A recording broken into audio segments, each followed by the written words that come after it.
There was no ice on the lake, but it was plenty cold. High temperatures in the mid-30s. Now, these temperatures will slip ever so gently as we head toward New Year's. We'll even talk about a chance of patchy flurries. But it's not an Arctic blast, and it is not the snow that so many folks need to really consider this winter or perhaps enjoy winter. So the winter that wasn't so far brings along my friend Corn Hoggard. And Corn, you're out trying to decipher what Mother Nature has been telling us for the past few weeks. We've only had 4.5 inches of snow so far, and there's not a lot of snow in my forecast, my friend. Yeah, Ian, we came to Blaine because it was organized as a township in 1877, which is the last time we had warm weather, even approaching what we've had this December. Back then in 1877, of course, no city hall behind me, no town square here, but otherwise the landscape might have looked pretty similar with absolutely no snow in sight. Minnesota scenery is dominated by the colors brown and green late into December 2023. For climatologist Pete Boulay, pink and yellow also rise to top of mind. So no more frost. Frost came in November but left in December. Sprinkle in potentially record warmth, and this month reminds Boulay of something none of us lived through. Yep, year without a winter.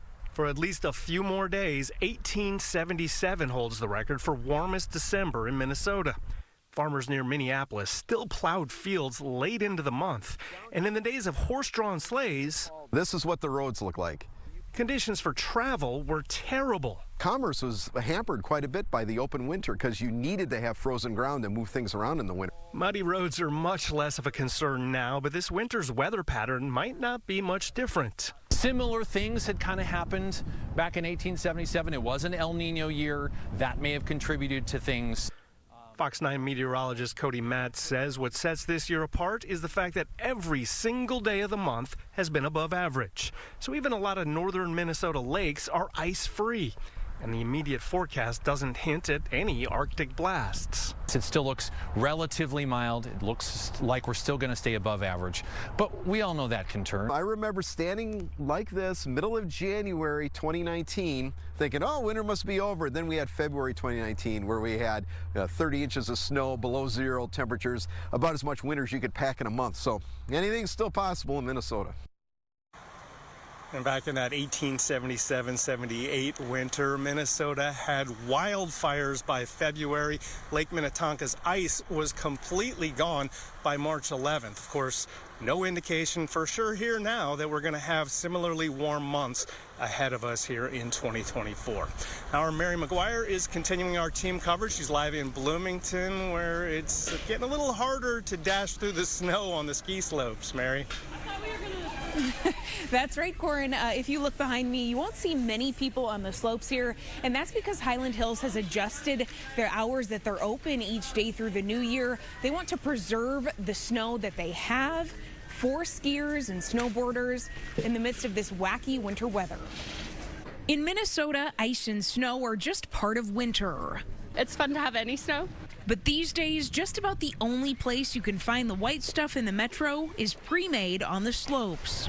It's nice because it's a little warmer, but yeah, I'm here for the snow, so. This last stretch has been, I think, kind of unprecedented. The past few weeks have been unlike anything Jeff May has seen during his 8 years at Highland Hills.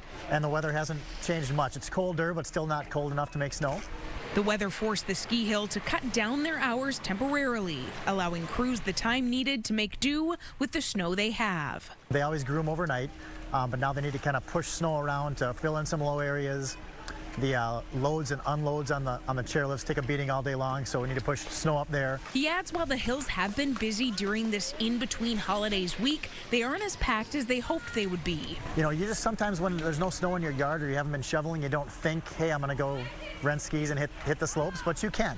The rain and warm weather is also taking a toll on Nordic skiing, shutting down several trails at Theo Worth in Minneapolis. Now, this was the ski area that I actually learned to ski on, and Jeff wanted me to remind our viewers that their training courses and their lessons, their private lessons and the group lessons, they are still open even though their hours are shorter. Reporting live tonight, Mary McGuire, Fox 9.